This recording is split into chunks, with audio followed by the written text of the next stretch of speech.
De nuevo, este panel se va a enfocar en el tema del crecimiento económico, el impacto de la pandemia en la inequidad y el desarrollo.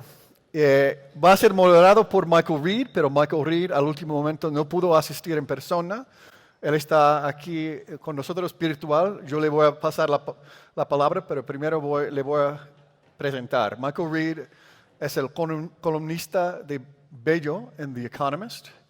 También fue editor de la sección de las Américas en The Economist. Ha escrito 3 libros, uno que se llama Forgotten Continent, sobre América Latina, otro sobre Brasil, y el tercio va a salir dentro de poco, el año próximo, sobre España. Michael, ¿quieres tomar la palabra? Thank you, Chris. Thank you. Chatham House y Comexit por la invitación a participar en esta conferencia tan interesante. Lamento que por un problema de agenda no podía estar personalmente en México esta semana. Estuve a comienzos de abril, entonces no me siento totalmente desubicado. Pero, en este mundo híbrido de hoy, la tecnología nos permite hacer este evento en forma mixta, ¿no? Bueno, el tema de esta sesión es recuperación y crecimiento económico en un contexto extremadamente complicado, tanto para América Latina como para el mundo en general.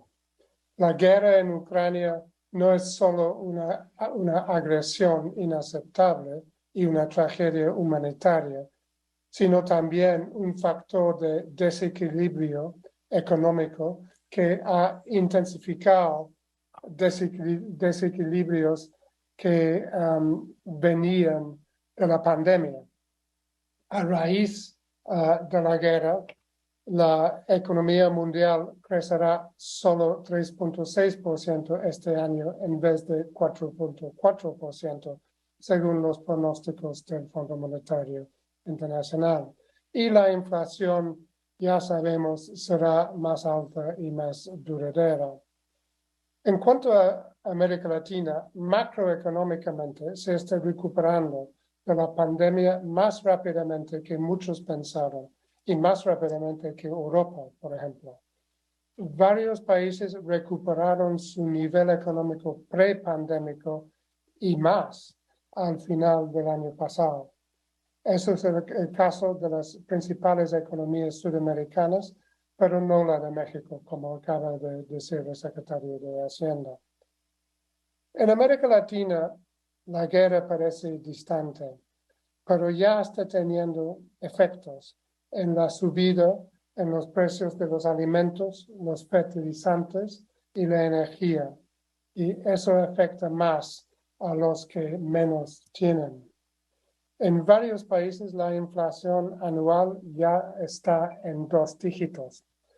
Los bancos centrales han estado subiendo sus tasas de interés desde mediados del año pasado y tienen una tarea difícil de controlar la inflación en una región con una historia previa de ese mal, si bien no tan reciente fuera de Argentina y Venezuela. Pero tienen que controlar la inflación en un contexto de un debilitamiento de la actividad. El problema central para mí es una previsible vuelta a la vieja normalidad de América Latina, disfrazada temporalmente por un nuevo incremento en los precios de las materias primas, que beneficia a varias economías de la región. La última década fue otra década perdida para América Latina, con un crecimiento promedio por persona, el ingreso por persona mínimo, y un crecimiento promedio menor que el crecimiento de la economía mundial en su totalidad. Y ahora otra vez enfrenta una vuelta a un crecimiento anual de 2.5%, que simplemente no es suficiente para satisfacer las necesidades y expectativas de los latinoamericanos. La región está estancada, con baja productividad, poca innovación y insuficientes exportaciones, con algunas excepciones, como por ejemplo el norte de México. Eso es grave porque socialmente América Latina no termina de recuperar de la pandemia. El empleo, especialmente para mujeres, y los salarios están debajo de su nivel de 2019, con más gente trabajando en la economía informal. Si bien las ayudas de emergencia de los gobiernos hicieron que el incremento en la pobreza fue menor que se temía, lo peor podría venir ahora en ese aspecto con el impacto de la inflación. Y hay pérdidas en la educación que van a incrementar la desigualdad futura. Los colegios en muchos países de América Latina estuvieron cerrados por casi 2 años, más tiempo que en cualquier otra parte del mundo, excepto en el sur de Asia. Eso es un escándalo silencioso. Muchos niños en hogares pobres simplemente no tenían la posibilidad de recibir clases a distancia, vía internet o por otros medios. Se calcula que en términos efectivos se ha perdido algo como 1.8 años de educación efectiva. El estancamiento económico de América Latina está acompañado por frustración social y protestas sociales y disfunciones en los sistemas políticos democráticos en muchos países. Una trinidad nefasta de problemas que se refuerzan mutuamente. México, en eso, sí es una excepción parcial, con estabilidad política y social, como dijo el secretario, pero no estabilidad jurídica en la visión de muchos inversionistas. Y muchos de nosotros afuera tenemos la sensación que el desempeño económico de México no es lo que podría ser y que los cambios en la economía mundial van a hacer que el panorama en el resto del sexenio del presidente López Obrador va a ser complicado ahí también, como indicó el secretario. Para abundar en estos temas, tenemos un panel que realmente es de lujo y además es multilocal. Tenemos con ustedes en México a Jonathan Heath, economista de larga trayectoria y vicegobernador del Banco de México. Luego tenemos a Andrés Velasco, ex ministro de Hacienda de Chile, ahora en el London School of Economics, dirigiendo un instituto de Public Policy Global y actualmente en este instante en Davos. Y luego tenemos a Nora Lustig, investigadora muy destacada en temas sociales, de pobreza, de desigualdad en América Latina durante muchos años, de la Universidad de Tulane en Louisiana, y quien actualmente se junta al panel desde Washington. Entonces, muchas gracias a todos y sin más doy la palabra a Jonathan Heath. Muchas gracias, muy amable. Muchas gracias por la invitación, la oportunidad de platicar con ustedes. Primero, déjame abordar el tema de la recuperación económica tal cual. Después de la caída en el 2020 de 8.4, ya tomando en cuenta los efectos calendario, pues la economía estaba empezando a recuperar muy bien. La segunda mitad del 2020 yo creo que hasta sorprendió y íbamos realmente en un camino bastante bien para recuperar relativamente rápido el terreno perdido. Sin embargo, entrando en el 2021, enfrentamos 3 factores que frenaron esa recuperación. Incluso, pues, yo diría, durante la mayor parte del 2021 tuvimos una economía estancada. El IGAI, el Índice Global de Actividad Económica, llegó a un pico en marzo y después tuvo una tendencia ni siquiera lateral, sino yo diría ligeramente a la baja, a tal grado que cuando la economía tuvo una tasa negativa en el tercer trimestre y alrededor de cero en el cuarto, pues ya estábamos discutiendo que si estábamos entrando de nuevo en una recesión. ¿Qué fue lo que pasó? Que es muy importante para entender las perspectivas de aquí en adelante. El primer factor fueron las exportaciones. Las exportaciones se recuperaron de una forma increíble en la segunda mitad del 2020, a tal grado que ya para noviembre del 2020 ya habíamos superado los niveles prepandémicos y habíamos llegado de nuevo a registrar un máximo histórico. Sin embargo, de ahí entramos a esta gran crisis que todos ustedes saben, donde hubo una gran cantidad de disrupciones en las cadenas de producción a nivel global. Empezó con el famoso caso de la escasez de los semiconductores. Sin embargo, pues esa fue la más sonada, pero hubo una gran cantidad de insumos que se escasearon y le pegaron a México mucho más que a muchos otros países, porque como ustedes saben, el contenido de insumos importados en nuestras exportaciones es bastante elevado. De ahí las exportaciones prácticamente se estancaron durante todo el 2021. Y no fue hasta el mero final del año, noviembre, diciembre, febrero de este año fue un mes muy bueno, donde vemos que las exportaciones se están empezando a levantar. Y esto es sumamente importante porque cuando las exportaciones es un motor de crecimiento crucial para nuestro país, está encendido ese motor, tenemos posibilidades de crecer. Y eso es una primera buena noticia para el 2022. El segundo factor que le pegó mucho en el 2021 pues fue que tuvimos dos brotes adicionales en la pandemia y pues todo lo que veíamos como la recuperación de los servicios, que hay que recordar que son 2/3 partes de la actividad económica, pues básicamente se abortó esa recuperación y se estancó. Los índices de movilidad que se estaban recuperando volvieron como que a sentarse y hubo una gran cantidad de problemas en realmente echar a andar este sector que también quedó estancado. Y el tercer factor, que fue muy idiosincrático particular de nuestro país, que creo que al final de cuentas pudiera haber sido una buena reforma, pero el timing fue pésimo, fue la reforma laboral que se hizo, que prohibió casi todos los tipos de outsourcing en el país. Simplemente en el mes de agosto, el sector donde están más localizado este tipo de empresas cayó 31-32% con respecto al mes anterior, pero volvió a caer en septiembre, octubre, noviembre, diciembre.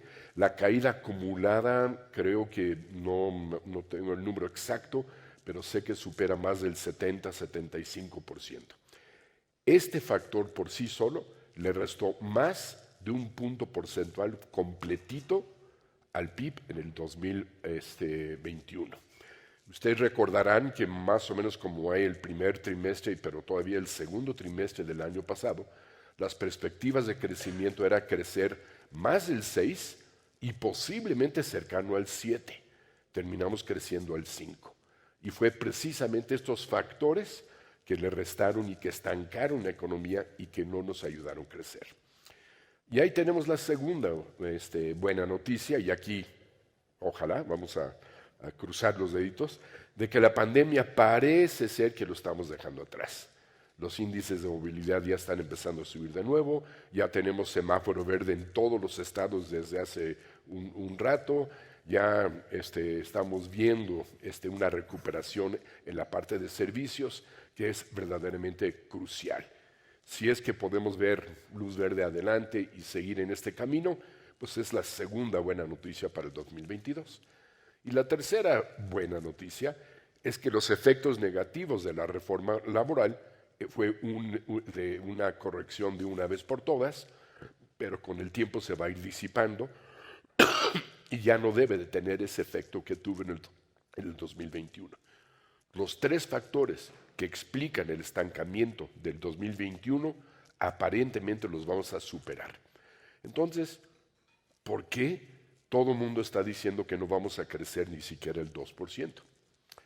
En principio yo diría el factor crucial que va a hacer la diferencia si crecemos menos del 2 o más del 2 y quizás llegar hasta el 3, como aparentemente está viendo el gobierno, es pues el invitado a la fiesta pues que no llegó, que es la inversión privada.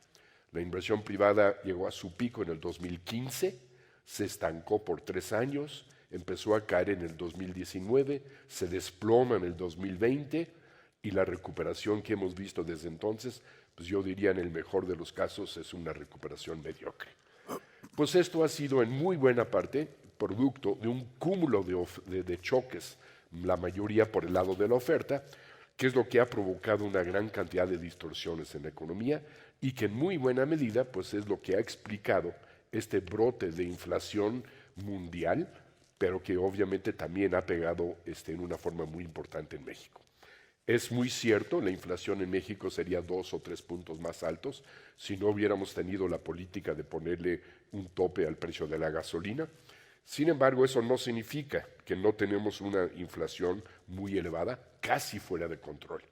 Yo diría que simplemente el subíndice de alimentos está superando el 11% y está empezando a llegar casi al 12%. Y eso realmente preocupa porque esa es la parte que más afecta a la población de menos ingresos. Entonces, pues, ¿qué tenemos nosotros? ¿Cómo vamos a poder controlar esta inflación? Que en las encuestas estamos viendo que es ahora uno de los factores que los empresarios ven que más está limitando el crecimiento, por lo menos de aquí a unos 6 meses. Pues tenemos 3 instrumentos, yo diría 4, pero el primero no lo voy a llamar instrumento, y es un poco de paciencia y de suerte. Paciencia en que se restablecen estas cadenas de producción y un poco de suerte de que no vayamos a tener más disrupciones, más choques no anticipados, como fue claramente la invasión de Rusia a Ucrania. Pero tenemos 3 instrumentos. El primer instrumento es propiamente de nosotros y es la política monetaria. Eso sí está totalmente en nuestras manos. Sin embargo, reconocemos que los canales de transmisión de la política monetaria son bastante endebles. No es necesariamente un instrumento muy eficiente, especialmente para tratar de sobreponer choques de oferta.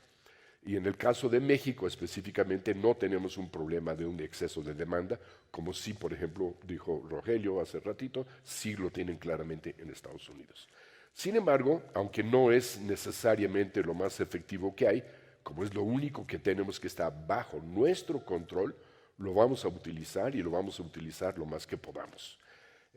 Tenemos que mandar una señal, especialmente tratar de explotar el canal de transmisión de las expectativas, de que siempre cuando hay un brote inflacionario, el banco hace todo lo que puede para eventualmente ir controlando ese fenómeno. Así pasó en el 2008-9, así pasó en el 2017 y tenemos que hacer exactamente lo mismo, tenemos que ser coherentes. Y esto requiere una postura restrictiva. Apenas estamos dejando una postura expansiva y entrando en terreno natural, neutral ahorita. Tenemos que todavía seguir más agresivos. El segundo instrumento que tenemos, no está bajo el control del banco, pero está bajo el control del gobierno federal, es el programa de antiinflación y en contra de la carestía que ya les anunció. Creo que en el margen va a ayudar, pero tampoco no es la solución. Básicamente está viendo un poco los efectos en el corto plazo. Creo que en el margen nos va a ayudar, pero no es la solución completa. Y ahí nos quedamos con el tercer instrumento, que desde nuestro punto de vista es totalmente exógeno, no tenemos ningún control sobre él, pero es el más efectivo. Y es la política monetaria de la Reserva Federal. Lo que necesitamos es que la Reserva Federal se aplique y empiece a controlar el fenómeno de la inflación en Estados Unidos. En la medida que la inflación en Estados Unidos claramente empieza a tomar una trayectoria a la baja, nos prepara el terreno a nosotros a también resolver nuestro propio problema. La mayor parte de la inflación es un fenómeno importado, Sin embargo, sí tenemos problemas idiosincráticos muy particulares que están contribuyendo a la inflación aquí tal cual a nivel interno. Sin embargo, creo yo que ese es el instrumento más poderoso. Y entonces, la última reflexión es, pues, ¿qué vamos a hacer?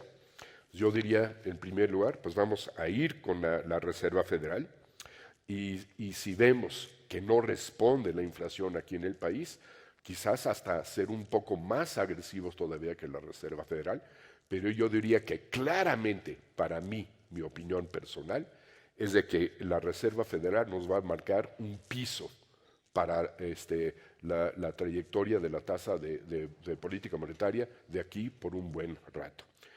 Tenemos en la postura absoluta terreno para aumentar la tasa y bastante.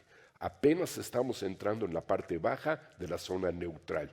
Eso significa que tenemos que aumentar, yo diría quizás 2, quizás 3 puntos mínimo más para estar claramente en la zona restrictiva, tener una postura restrictiva de política monetaria, que es la que es consistente con el fenómeno inflacionario que tenemos actualmente. Y lo único que tenemos que tener un poco de cuidado es en la posición relativa, que ahorita tenemos un diferencial de 600 puntos con la Reserva Federal, hay que mantenerlo y no podemos darnos el lujo de irlo cerrando. En otras palabras, eso de que a ver si más adelante nos desincronizamos, señores, yo no lo veo para nada. Y entonces hay que mantener esos 600 y posiblemente ir a 625 o 650, dependiendo de cómo vemos que si la inflación en México está respondiendo o no. Aparentemente la inflación debe de llegar a un pico en estos meses y empezar una trayectoria muy lenta, difícil, pero ya una trayectoria a la baja. ¿Qué es lo que va a hacer que se materialice eso o no? Pues el supuesto más importante es de que no vayamos a tener choques no anticipados en un futuro. El problema es que hemos estado viviendo un cúmulo de choques no anticipados en los últimos 5 años y no nos lo acabamos. ¿Podemos suponer que no vamos a tener un choque no anticipado en el futuro? Pues yo creo que no. Yo creo que hay que anticipar lo no anticipado, pero es muy difícil predecir el futuro. Pero en días de mientras, eso es lo que estamos haciendo. Muchísimas gracias. Michael.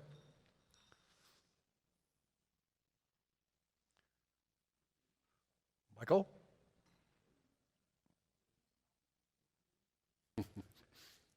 Okay, we seem to have lost Michael.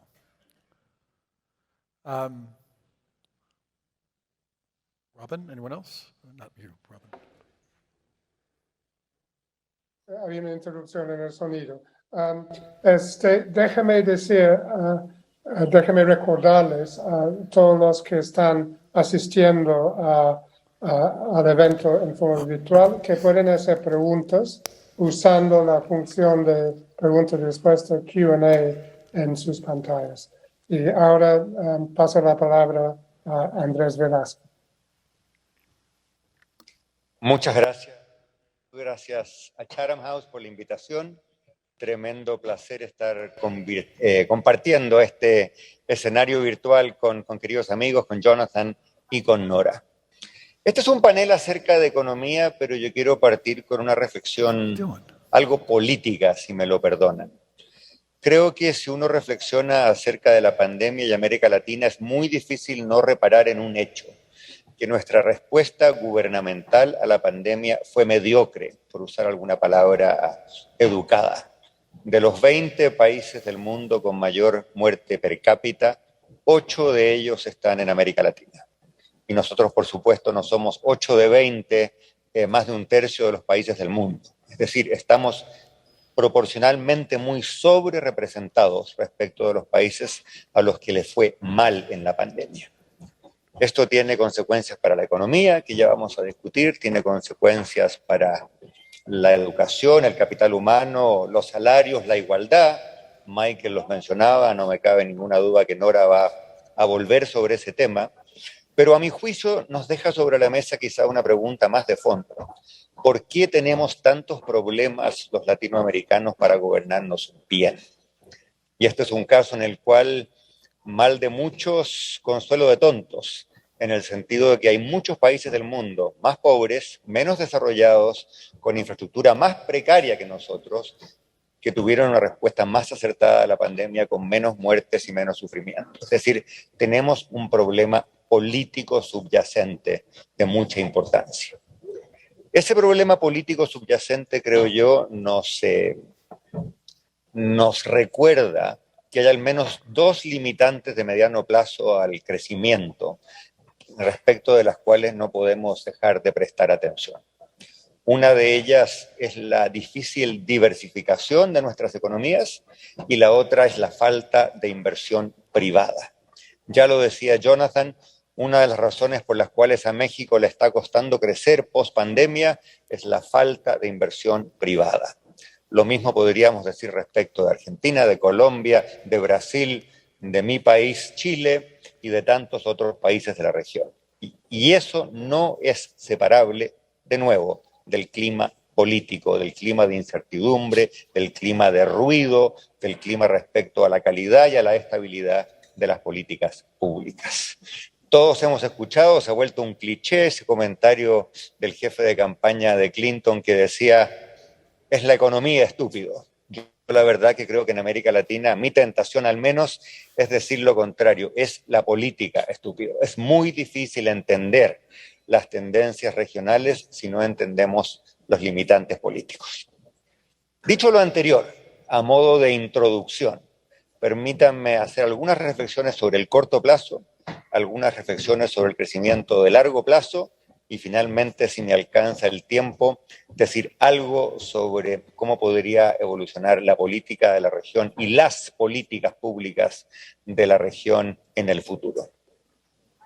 Parto por el corto plazo. La verdad es que no tenemos una tormenta perfecta, porque hay una cosa que más o menos se perfila bien, que son los precios de los recursos naturales.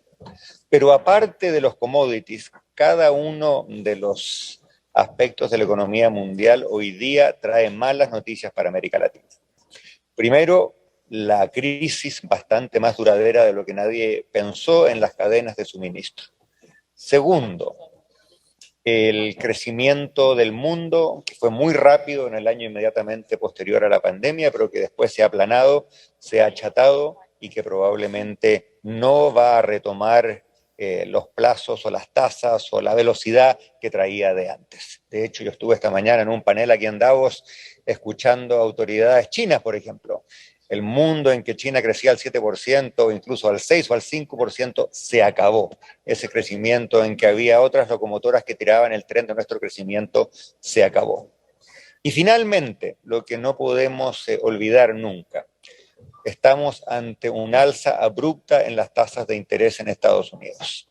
Es cierto, partieron de muy abajo, por lo tanto están llegando recién a tasas que uno podría considerar normales.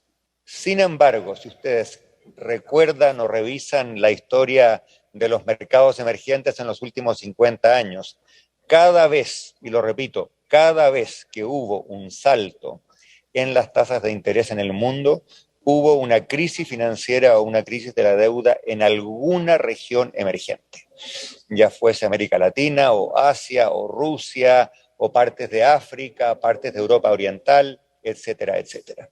Es decir, la combinación de crecimiento lento, comercio internacional dañado, mucha incertidumbre respecto de la política internacional y alza abrupta de las tasas de interés en el mundo, especialmente en Estados Unidos, nos pone como América Latina en una situación de mucha vulnerabilidad.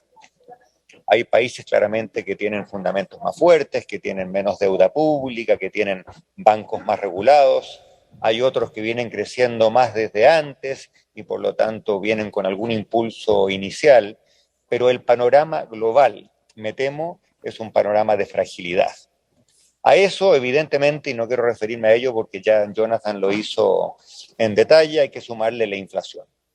La inflación es mala para la economía, pero la inflación es también mala para el bolsillo de la gente, es mala para la política, y cuando hay alzas se generan presiones, y en muchos países esas presiones suelen gatillar reacciones de la política pública que no son siempre buenas para el crecimiento de largo plazo. Y a eso también, creo yo, hay que tenerle miedo.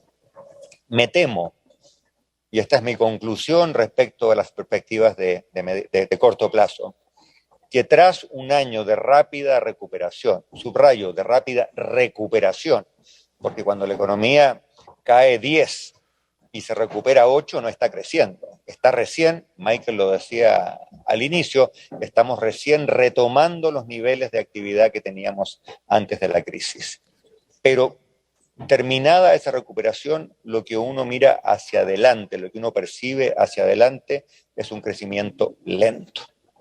Y eso me lleva al segundo punto que quiero discutir, es cuáles son las perspectivas de crecimiento de largo plazo de la región. Y yo creo que aquí está el meollo del asunto. Este es el asunto medular, y hay que decirlo con todas sus letras. Nuestra región perdió la capacidad de crecer. El crecimiento que tuvimos una década atrás, claro, a quienes hemos estado en gobiernos, quienes hemos sido ministros de Economía o Hacienda, nos encantaría decir que crecimos rápido debido a nuestra brillante gestión.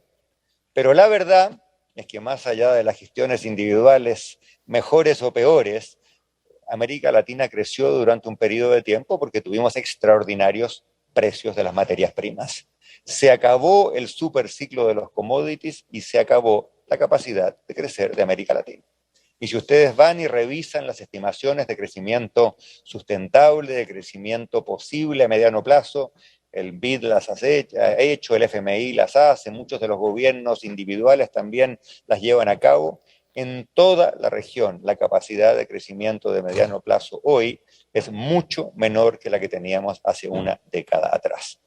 En Chile, mi país, todos los años el Ministerio de Hacienda cita a un grupo de expertos, se les encierra en una habitación, se les dan algunos insumos, algunas ecuaciones, ellos tienen que meter a su vez algunas cifras y entregar una estimación de cuál es el crecimiento potencial del país. Esa cifra, el promedio de las estimaciones de esos expertos hace una década rondaban el 5%, hoy día esas cifras rondan el 2,5%. Es decir, Chile, el país que por muchos años fue el país de mayor crecimiento en la región, perdió la mitad de su capacidad de crecer. Algo no muy distinto ocurre en otros países que también en la última década o últimos 15 años crecieron más o menos rápido. Uno de ellos es Colombia, otro de ellos es Perú, Panamá sigue creciendo, Guyana evidentemente crece al 20% por un fenómeno exclusivamente ligado al petróleo, pero lo reitero, la capacidad de crecimiento de la región cayó. Y frente a eso, las perspectivas de mediano plazo del empleo, de los salarios y de la prosperidad general, me temo, son mediocres también. Porque claro, el crecimiento no es condición suficiente para el bienestar, la tranquilidad y la felicidad, pero en una región relativamente pobre sigue siendo un elemento necesario. Y ese crecimiento hoy día no está presente en la gran mayoría de la región. ¿Por qué crecemos tan poco? Esta es la gran pregunta. Digo de partida que no tengo un diagnóstico afinado respecto de México. No tengo claro por qué México, habiendo hecho tantas reformas, continúa creciendo relativamente lento.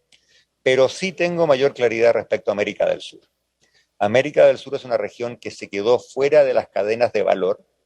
No estamos vinculados estrechamente a la cadena de valor de América del Norte, centrada en Estados Unidos, tampoco a la cadena de valor europea, centrada en Alemania, tampoco a la cadena de valor asiática, centrada en China.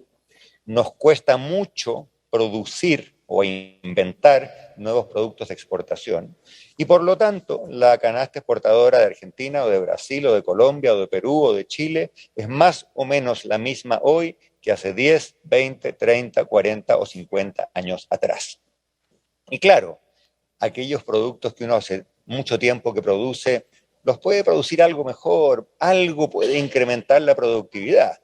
Pero si yo llevo 40 años produciendo manzanas, doy el ejemplo porque mi país Chile es un exportador de manzanas, puedo plantar mejor los árboles de manzana, mejorar la especie, regarla mejor, podarla mejor, pero hay un límite a cuánto puedo yo incrementar la productividad en el sector manzanas.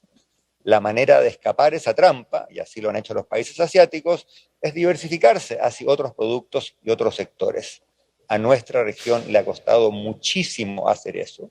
Por lo tanto, la productividad se ha estancado, por lo tanto, el crecimiento de largo plazo se ha estancado y sin crecimiento de largo plazo no va a haber incremento sostenido del bienestar. Esa es una realidad, a mi entender, indesmentible y que en este momento no avisoro manera posible de escapar a ella. Termino, si Michael me da un minuto más, con una reflexión de índole política.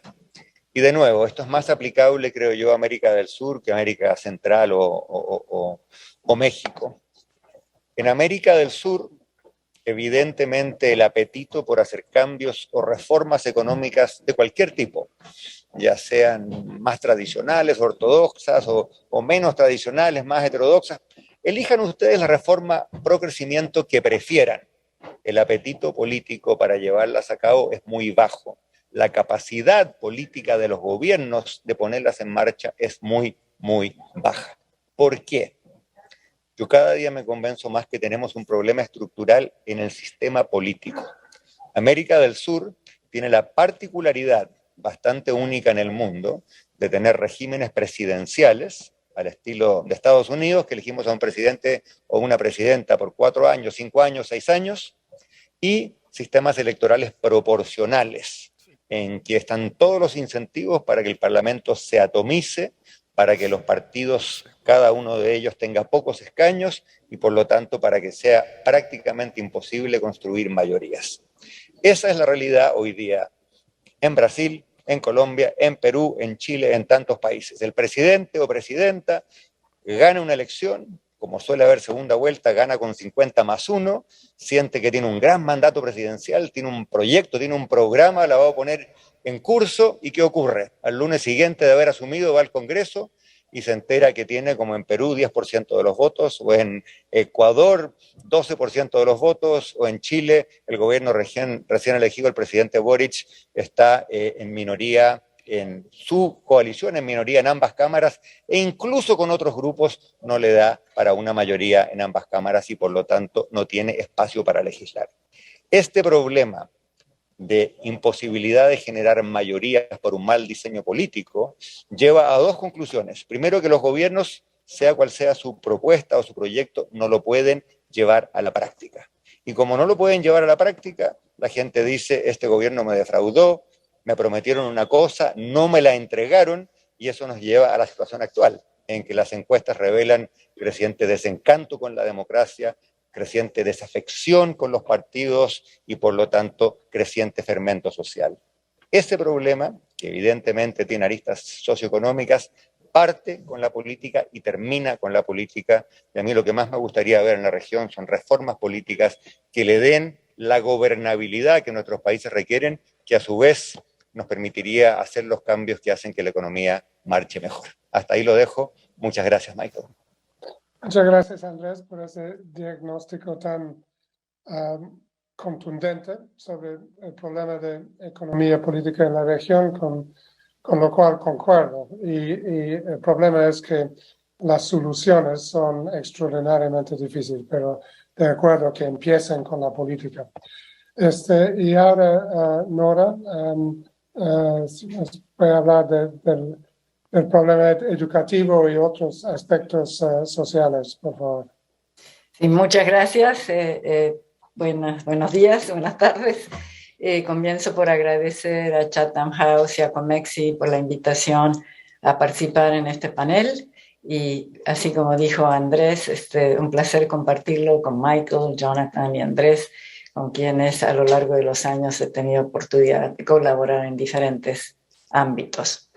Yo voy a hacer una reflexión sobre cuáles pueden ser las implicaciones de la pandemia sobre la desigualdad en el futuro. Y quiero hacerlo comenzando por darles un brochazo sobre qué pasó con la desigualdad en la región, porque está vinculado a lo que puede pasar en el futuro. En términos muy generales, la desigualdad, si uno analiza qué pasó desde los años 90, podemos distinguir 3 tendencias. Una en los 90, donde la desigualdad subió en muchos países de la región, vinculado en muchos casos a las reformas pro mercado, que resultaron en un aumento de los salarios de las personas con mayores niveles educativos. En los años 2000, América Latina experimentó un fenómeno inusitado, que fue una caída de la desigualdad prácticamente en todos los países, no importa qué indicador se utilice. Y aquí lo que hemos encontrado, y por eso es importante que haga esta reflexión, es que hubo dos factores que impulsaron esta reducción.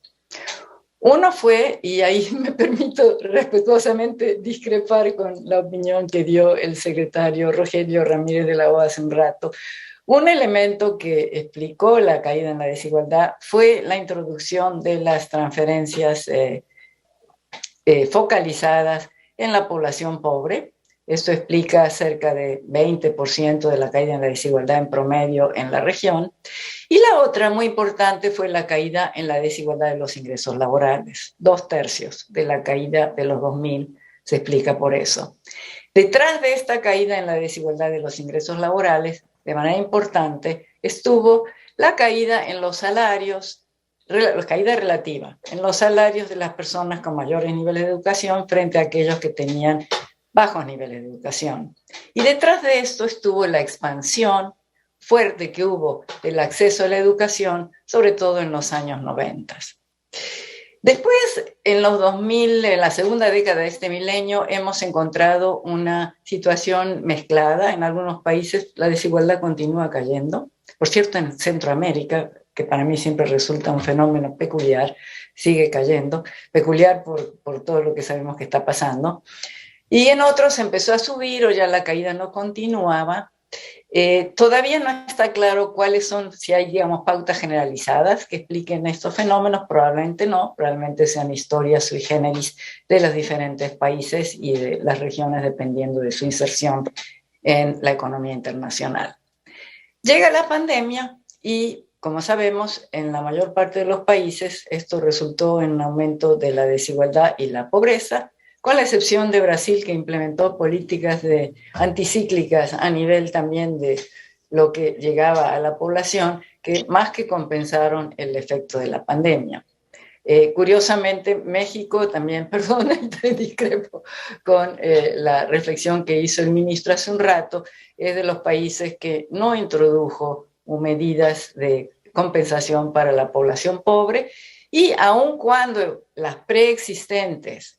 programas preexistentes han sido un colchón, dado la magnitud del choque adverso que fue la pandemia, sí hubiera convenido introducir medidas compensatorias sui generis para poder amortiguar también el efecto en México. Bueno, esto es a nivel de, digamos, lo que pasó hasta la pandemia. Las perspectivas de recuperación en términos de desigualdad y pobreza en el corto plazo van a estar sumamente asociadas a lo que pasa con el crecimiento. Entonces, en la medida en que la recuperación sea más lenta de lo que pensamos, menor va a ser la recuperación en términos de la incidencia de la pobreza y también de la reducción que se podría esperar en la medida en que aumenten los salarios, sobre todo de la gente con menos calificación, en la desigualdad.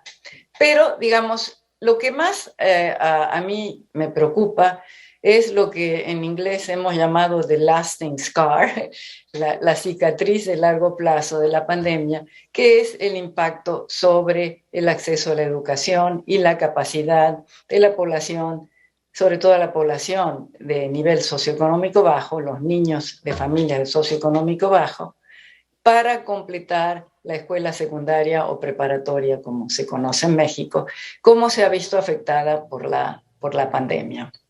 Ya varios de ustedes mencionaron que América Latina es la región que desproporcionadamente ha sido afectada por la pandemia en el ámbito de la salud, es el caso, pero también en el ámbito educativo es la que tuvo una proporción de cierre de escuelas de los más altos. En cierto momento la UNESCO estaba calculando que el 97% de los niños de diversas edades no asistieron a la escuela en el año 2020. Esto continuó en muchos países en el 2021 y, como sabemos, la capacidad de poder compensar la ausencia de tener clases en persona es muy diferente dependiendo del origen socioeconómico de los niños.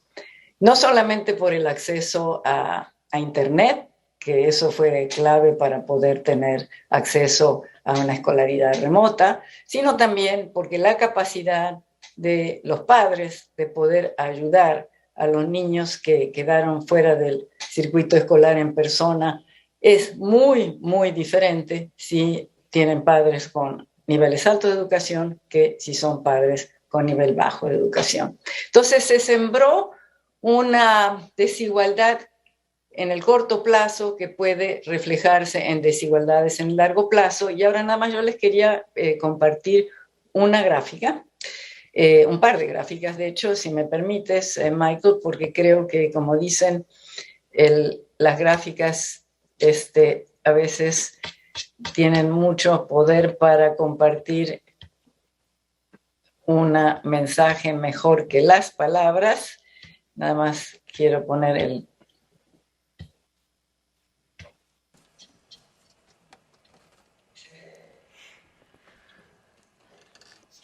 Can you see the screen? Yes. This is the curve for the region. What's happened in different times. Green, the probability, likelihood of completing high school for high-income households and for children with low-income households. So we needed to close the gap. So the process is quite welcome. Very important social progress in the region. So what happens with those who were born at the beginning of the year 2000, and they may be affected by the pandemic in their capacity to complete their high school and their school cycle. Okay, now, with the dotted line, without the pandemic, the other line, a solid line with the pandemic. So what we're doing with these projections, what was amazing, 20 percentage points less for the children with a low revenue households and less likelihood that they will complete their high school. And per country, the case of Mexico here with the arrows, since we're in Mexico, but the red lines show the likelihood of... Perdón, las más claritas, roja y verde, sin la pandemia, la más oscura, roja y verde, con la pandemia. Las rojas son para niños de familias de bajo nivel socioeconómico y las verdes para niños con familias de alto nivel socioeconómico. Como podemos ver, para los niños que son de familias de bajo nivel socioeconómico, la caída en la probabilidad de terminar la secundaria es muy fuerte. Para los que vienen de familias pudientes, no lo es. Entonces, para cada país, esta brecha se anticipa que va a ser incrementada y, como dije, en promedio nos está llevando a una caída de 20 puntos porcentuales. Antes era el 52% para los niños de familias de nivel socioeconómico bajo, va a bajar a 32% según nuestros pronósticos, y que de alguna manera este nivel nos lleva a lo que las cohortes que habían nacido en los años 60, o sea, es un retraso de 50 años que podemos experimentar en el logro educativo. ¿Qué quiere decir esto? Vinculado a lo que mencioné al principio sobre lo que había pasado con la caída de la desigualdad en los años 2000, es que a lo mejor estamos entrando en un periodo en donde el proceso inverso se ponga en marcha, en donde debido a este aumento en la desigualdad del acceso a la educación, en realidad terminemos aumentando la desigualdad del ingreso laboral y así aumentar la desigualdad total. Dependiendo del orden de magnitud de esto, también puede tener efectos sobre el crecimiento en términos de qué significa para la mejora del capital humano de la región. O sea, además de todos los elementos coyunturales que se han mencionado, tenemos entonces este factor estructural muy preocupante que puede resultar en mayor desigualdad, sin duda, y posiblemente también afectar de manera negativa la capacidad de crecer. Por lo tanto, para terminar, desde mi punto de vista, un elemento muy importante en términos de las políticas públicas es enfocar en remediar esta situación lo más posible para que no se materialice esta caída en la capacidad de obtener los grados de educación secundaria a través de tanto las medidas macroeconómicas, o sea, ahora los países van a tener que estar introduciendo medidas de austeridad, tener mucho cuidado qué es lo que pasa con los presupuestos del área de educación, por supuesto también salud, pero también con medidas muy focalizadas para rescatar a la población más vulnerable, que permita que los niños que podrían estar más afectados estén en posibilidad de continuar su capacidad para poder completar los años de escolaridad como venía la tendencia lo más cerca posible. Entonces aquí termino y muchísimas gracias y espero que podamos tener una conversación sobre este tema. Si puedo decir antes de Michael, aceptamos preguntas de la audiencia, claro, en persona. Si quieren levantar la mano y yo le llamo para presentar tu pregunta. Michael, I don't know if you want to start off with cualquier pregunta que tú tienes. Que agradecer a Nora para presentar un problema que es un problema muy grande, creo que insuficientemente apreciado en América Latina. Es un problema de hoy y va a ser un problema para las próximas décadas, ¿no? Y a mí me sorprendió la pasividad relativa de políticos, sindicatos de maestros y padres de familia frente a estos cierres prolongados de colegios. Y pienso que es muy importante una movilización para canalizar más recursos, para hacer lo más que se puede para remediar estos brechas en nivel de educación. Chris, sí, sé que hay la posibilidad de hacer preguntas del público allá. Antes que llegamos a eso, quería rápidamente hacer una ronda de preguntas. Jonathan, la verdad que te iba a preguntar más en detalle sobre los dilemas de la política monetaria en México, pero me sorprendiste contestando hasta con números la posibilidad de la posible trayectoria de la tasa de interés. Entonces, déjame pasarte una pregunta que me ha llegado de Ricardo Smith Nieves, que es de la Fundación Desarrollo Humano Sustentable, que pregunta sobre la posibilidad de una recesión en Estados Unidos en 2023. Y la pregunta es si México y América Latina están preparados para ese escenario, y tiene que ver en parte con lo que dijo Andrés también sobre la probabilidad de que haya algún estrés financiero en el mundo emergente y en la región. Entonces, ¿qué piensas sobre eso? Bueno, yo creo que ahorita, perdón, ahorita el problema principal que tenemos enfrente pues, es la inflación. Creo que tenemos que preocuparnos primero en resolver ese problema antes de tratar de anticipar de que si pudiera provocarse una recesión en Estados Unidos ya tan pronto como el 2023 o no. Yo lo veo ahorita como una baja probabilidad. Si hay una recesión, creo que todavía sería un poco más adelante. Creo que tenemos todavía un par de años con un problema inflacionario difícil por adelante que hay que resolver, pero pues esto obviamente pues va a depender mucho de la reacción de la Reserva Federal, que empieza muy tarde y yo diría hasta cierto punto muy lento, y apenas estamos hablando de una tasa de interés que está en 0.75 y que se piensa que va a llegar a 3, que tampoco no es una postura monetaria necesariamente muy restrictiva, y que eso pudiera inducir una recesión en Estados Unidos, Por lo menos yo no lo veo.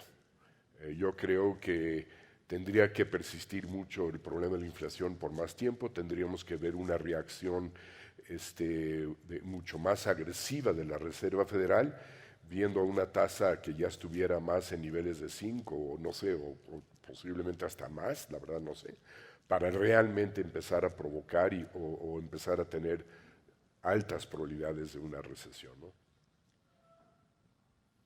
Muy bien. Y Andrés, quiero aprovechar el hecho que estás sentados en este momento. O sea, desde la montaña mágica se vislumbra a América Latina o ni siquiera figura. O se habla algo de América Latina. Muy buena pregunta, Michael. Lo vinculo con una pregunta que a uno siempre le hacen cuando vuelve a América Latina.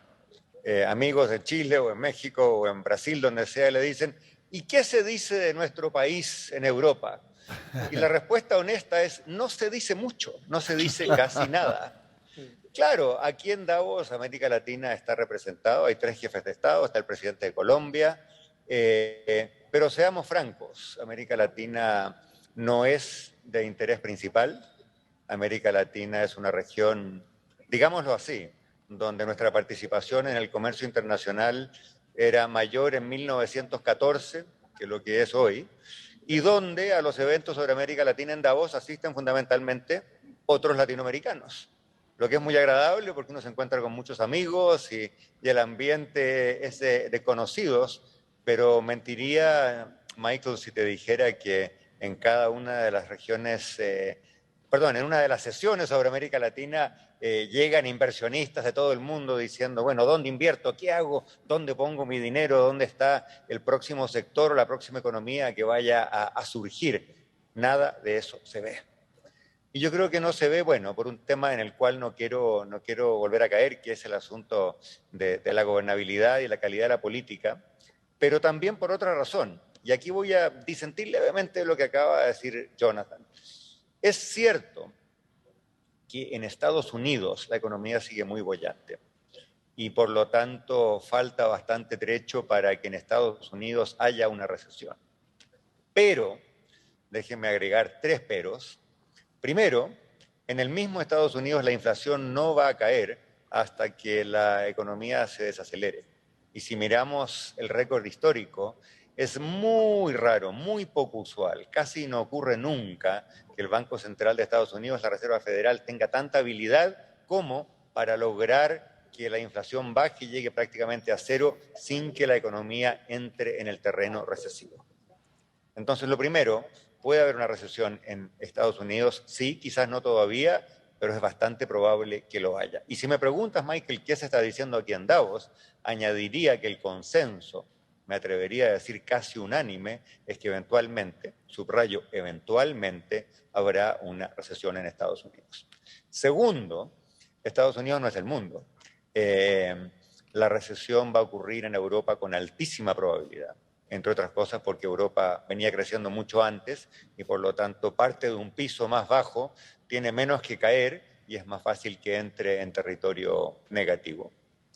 Va a ocurrir también, no quiero decir una recesión porque no va a entrar en terreno negativo, pero una caída fuerte ya ocurrió en el crecimiento de China.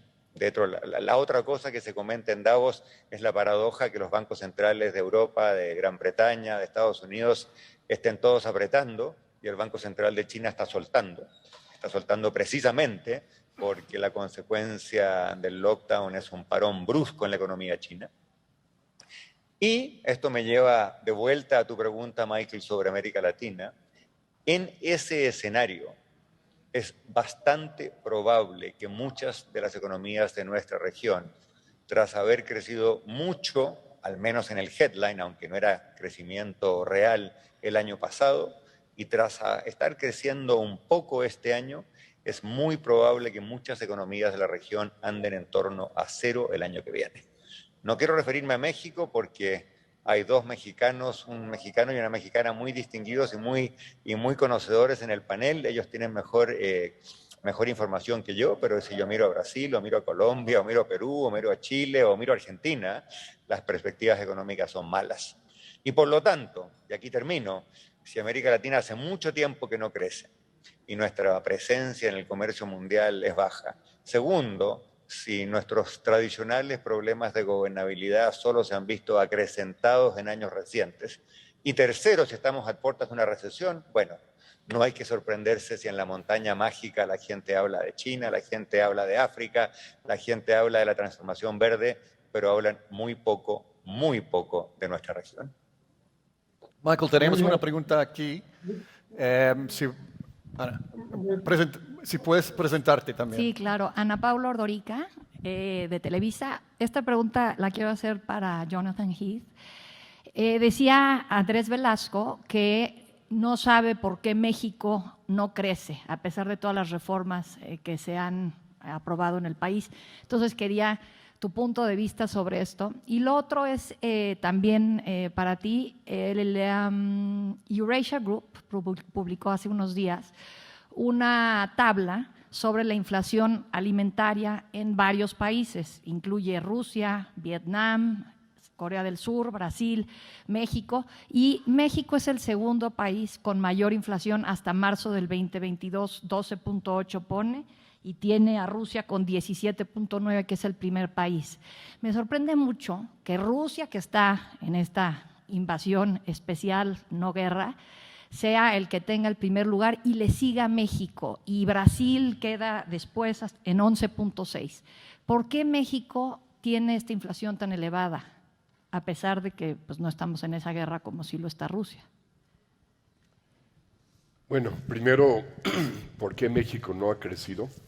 Pues en muy buena parte creo que los factores que mencionó Andrés se pueden aplicar aquí también, digo, no hay duda alguna.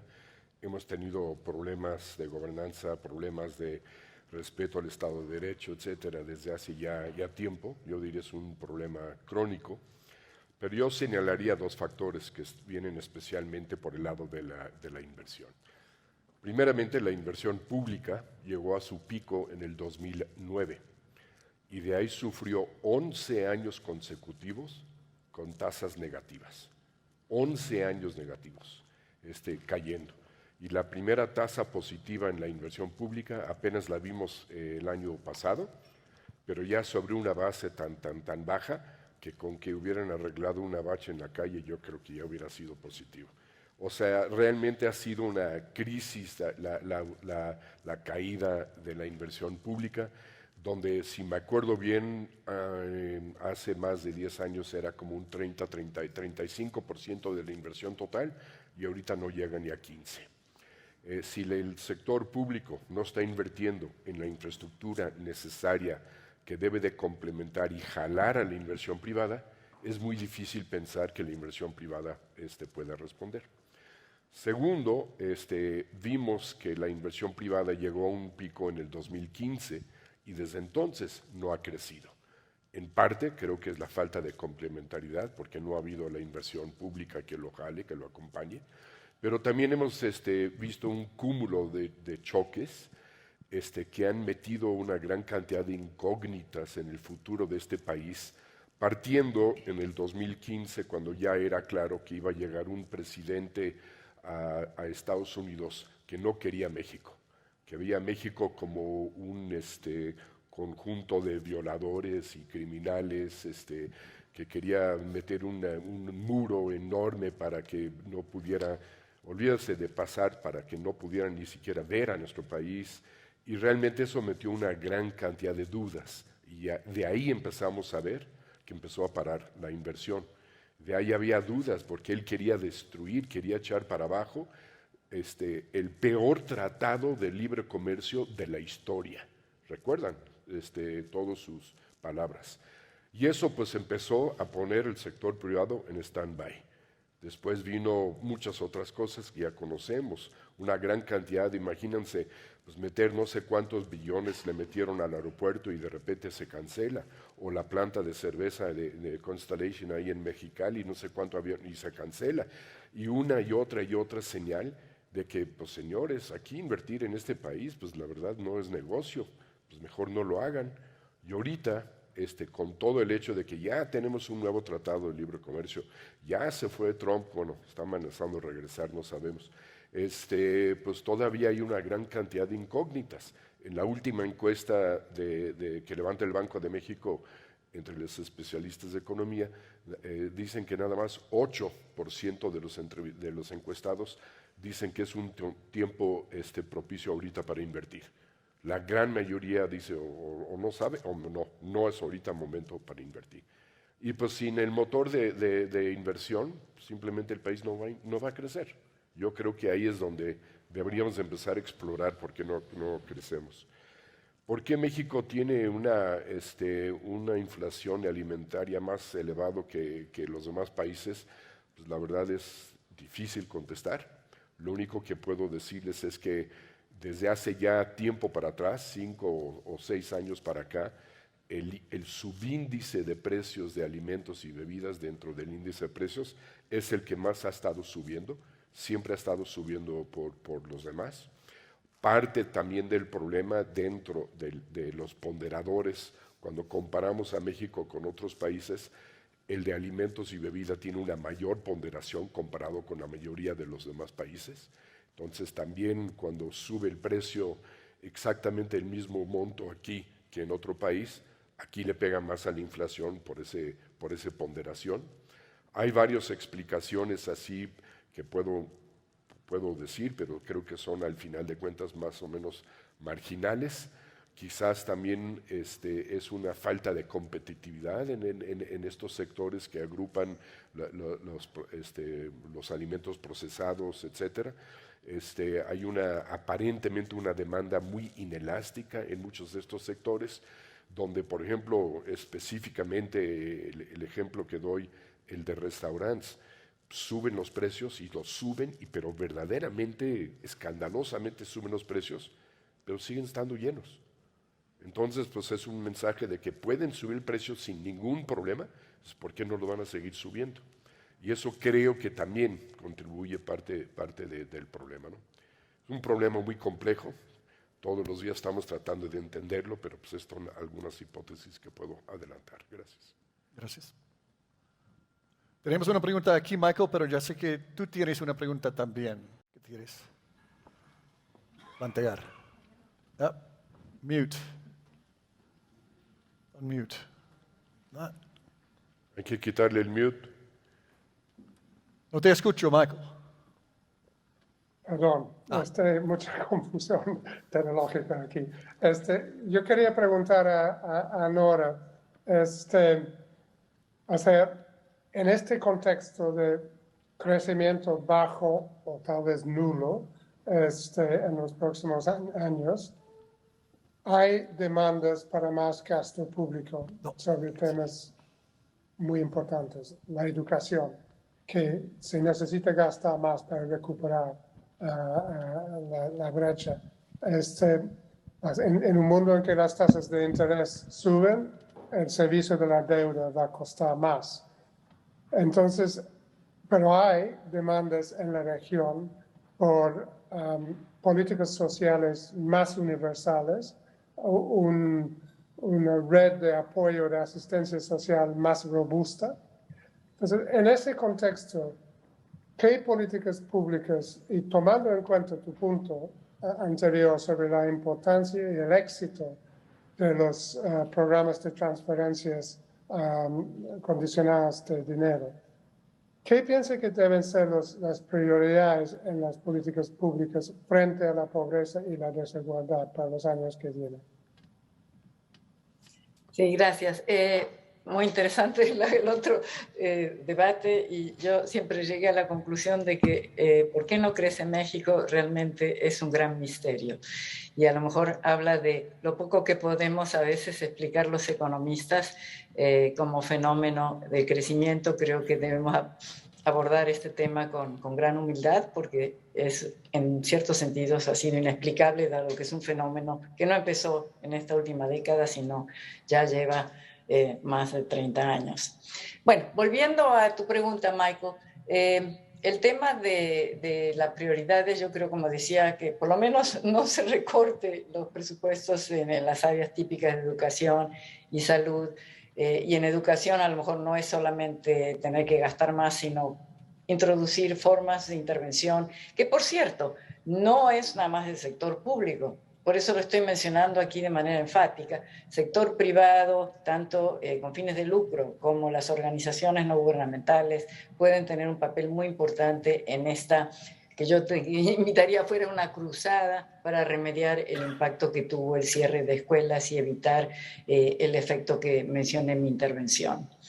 Respecto a las transferencias, digamos, hay una serie de factores que hacen atractivos los programas universales. Como sabemos, no tienen estigma, están siempre ahí. Entonces, son un piso de acceso general y siempre disponible. Pero la verdad, nosotros hemos hecho análisis de, ¿es viable tener transferencias universales cuyo orden de magnitud sea suficiente para combatir la pobreza y que a su vez no signifiquen elementos de recaudación que terminarían siendo contraproducentes o tener que recortar muchísimo en otros sectores del sector público? Y la verdad, en general, no es viable. Entonces, lo que estamos proponiendo es mantener las transferencias focalizadas. Tal vez las condiciones no deben ser tan exageradas como fueron en algún momento en México, eso estoy de acuerdo, pero las transferencias focalizadas que continúen siendo un elemento de la política pública e introducir el concepto de la renta universal contingente, contingente a choques adversos. Para eso sí se necesita tener la capacidad de desplegar el incremento de beneficiarios y de beneficios de manera rápida.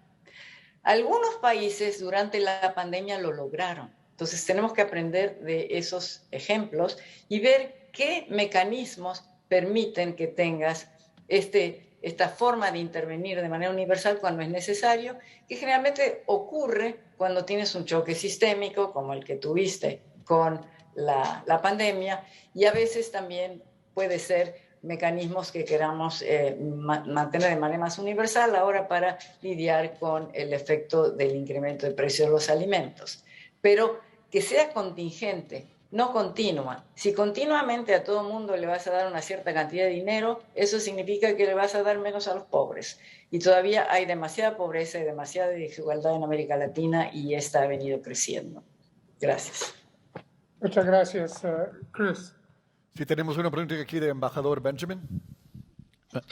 Muy buenos días, John Benjamin, embajador del Reino Unido, y mi pregunta o petición va dirigida a mi muy amigo Andrés Velasco. Un gusto saludarte, Andrés. Háblanos un poco más, por favor, de las posibles secuelas del conflicto bélico actual desatado por Putin, este amplio conocimiento que se ha venido disminuyendo el suministro del trigo, de los fertilizantes, pero dado que tristemente parece que este conflicto todavía da para rato, ¿cuáles podrían ser las consecuencias concretas mundialmente, visto también de Davos, donde te encuentras, pero también, sobre todo, para esta región de Latinoamérica? Muchas gracias.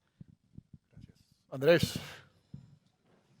Gracias, John. Qué gusto y felicitaciones por el cargo en el bello México. México florido y espinuda, como decía Pablo Neruda. En Davos casi no se habla de otra cosa que de este conflicto. Y las implicancias son muchas. Parto por las planetarias y después aterrizo en la región. La primera es que nos confirma la guerra, la invasión, la agresión descarada y descarnada de Rusia. Nos confirma que estamos viviendo en un mundo muy distinto, en que las reglas y el buen comportamiento escasean. Ayer estuve en un panel en que también estaba Tom Friedman, el columnista del New York Times, y Friedman se permitió una de esas frase para el bronce que me quedó dando vuelta, dijo: el dato básico de la política del mundo en los últimos 5 años es que el presidente de Rusia, el presidente de China y el presidente de Estados Unidos intentaron convertirse en presidentes vitalicios, presidentes de por vida. Uno escucha a China y a Rusia en esa oración, no siempre escucha a Estados Unidos en el mismo trío. Y quizás sea tenga algo de exageración, pero nos revela que evidentemente las reglas de la política mundial, incluso en países democráticos y avanzados como Estados Unidos, han cambiado mucho. Y eso trae una cuota grande de incertidumbre, hace que la inversión se asuste, que la gente se preocupe, que la disponibilidad de muchos inversionistas de hacer un hoyo en el desierto o en Siberia, donde sea, y construir una planta, construir un nuevo proyecto, sea mucho menor. Eso es malo en general para la economía mundial y para el crecimiento. En términos más inmediatos, creo que las consecuencias más o menos ya son por todos conocidas. Rusia y Ucrania son fuente importante de la producción de granos en el mundo y esa producción no ha desaparecido, pero se hace cuesta arriba exportarla. Este conocimiento público que Ucrania en este momento no tiene puertos y por lo tanto sacar el grano sin puertos es muy difícil. Los puertos están mayoritariamente bajo el control ruso. Y Rusia está en otra y por lo tanto exporta, pero exporta mucho menos. El segundo shock inmediato es el shock a los precios de la energía. Y aquí hay dos realidades muy distintas. El petróleo subió, pero el shock del petróleo necesariamente es menos duradero porque, bueno, el petróleo que no vende Rusia a Alemania se lo vende a China o se lo vende a otros países. El petróleo es fungible.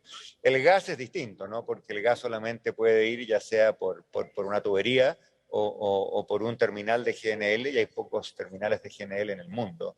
Y por lo tanto, si efectivamente la Unión Europea termina de concretar un embargo de la compra de gas ruso, y a mí por lo menos me parece que es de mínima decencia que la Unión Europea deje de subsidiar con su dinero y con las compras de gas la agresión rusa, bueno, eso significa sacar del suministro mundial una cuota importante de gas.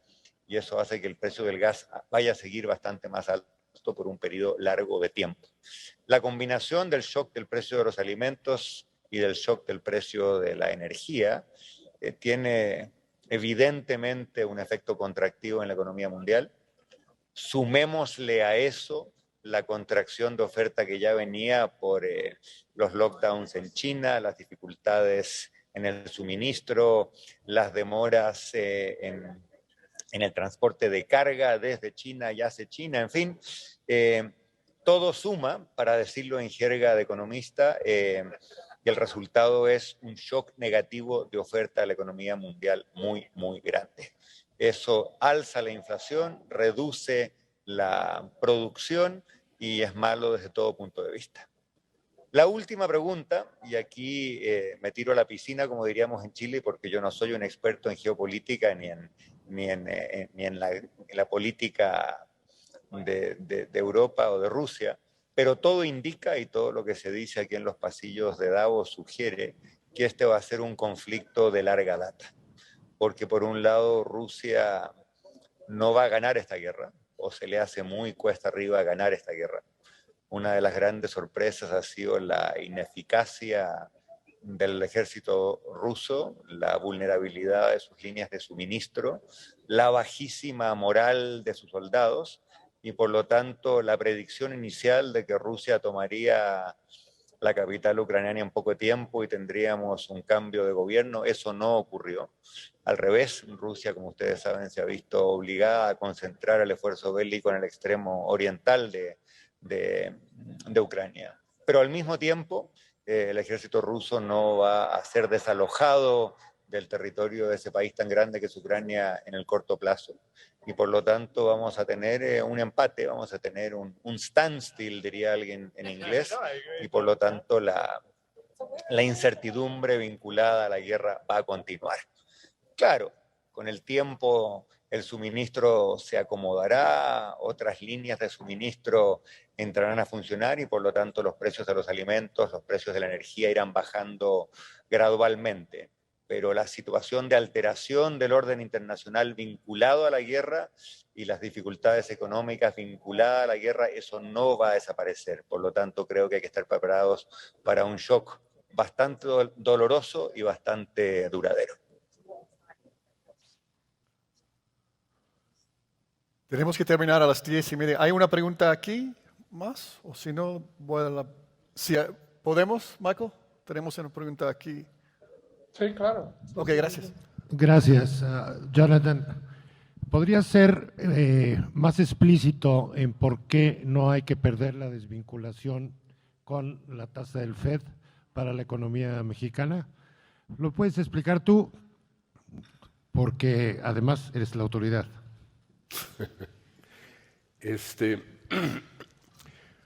Siempre hemos estado muy vinculados a la Reserva Federal. O sea, realmente si vamos para atrás, vemos que cuando la Reserva Federal sube, pues siempre hemos subido y cuando baja, siempre hemos bajado.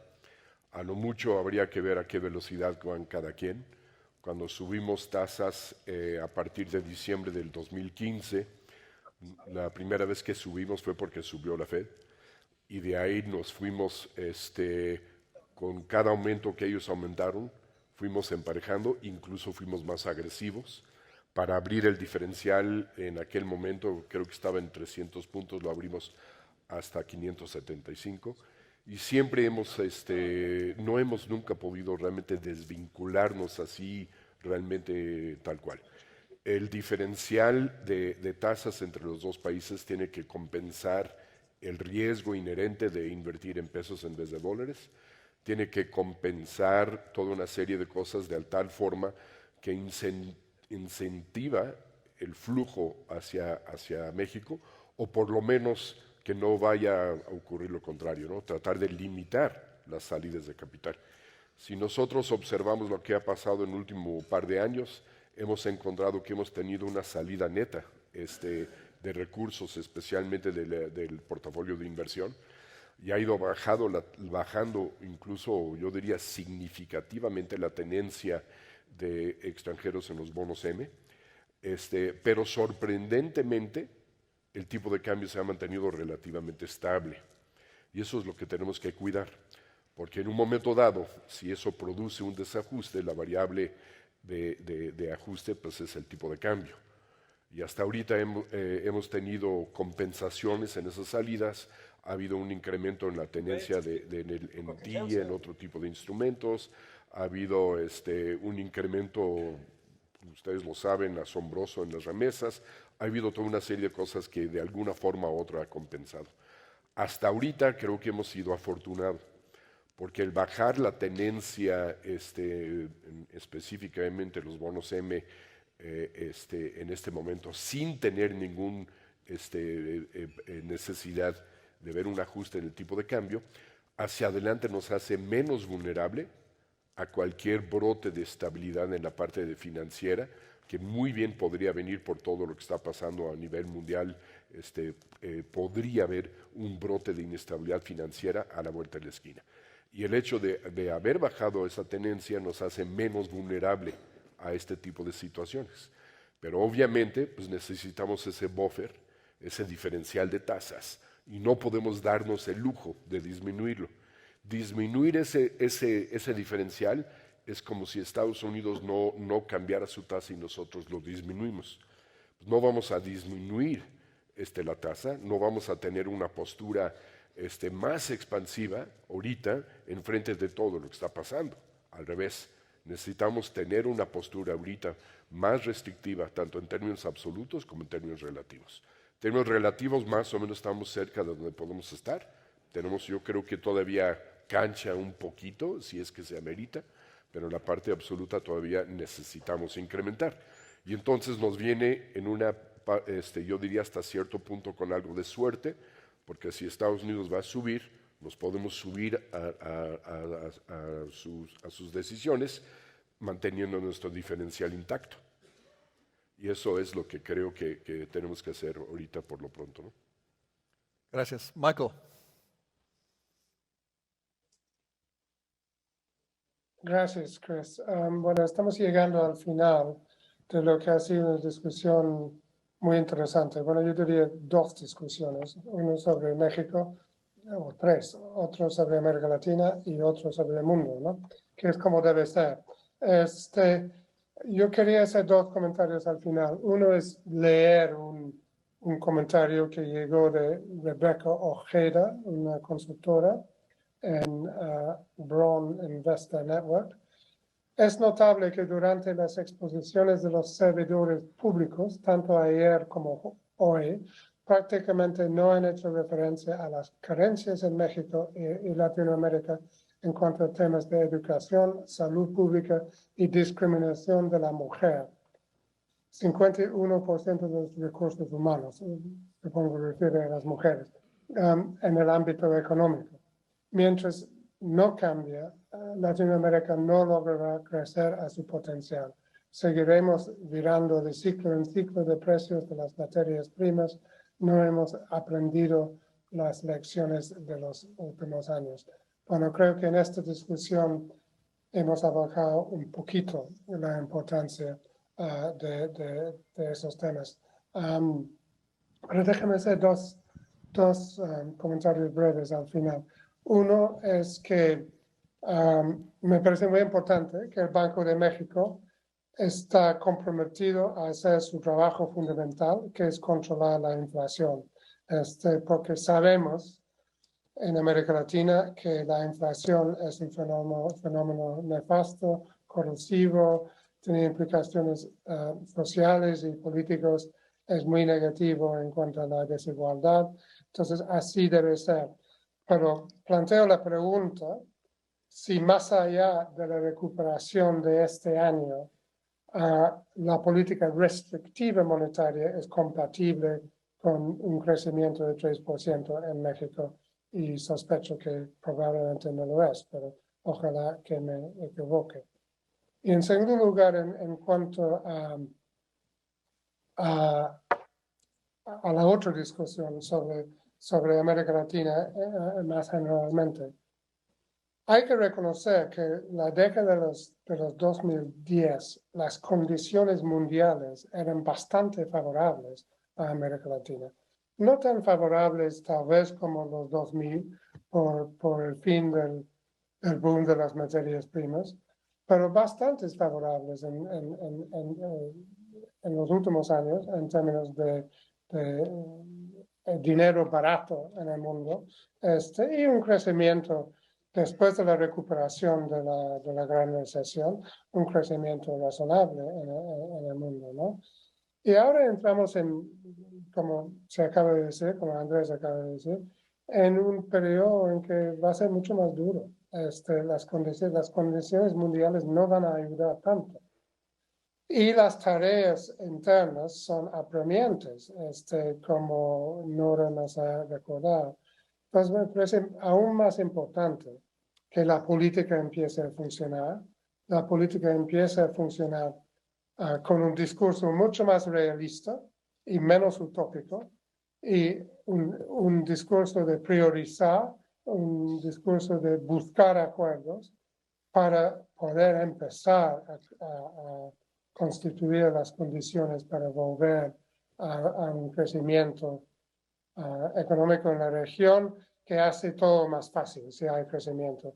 Hace más fácil la inclusión, hace más fácil la reducción de la pobreza y hace más fácil continuar con ese proceso de reformas.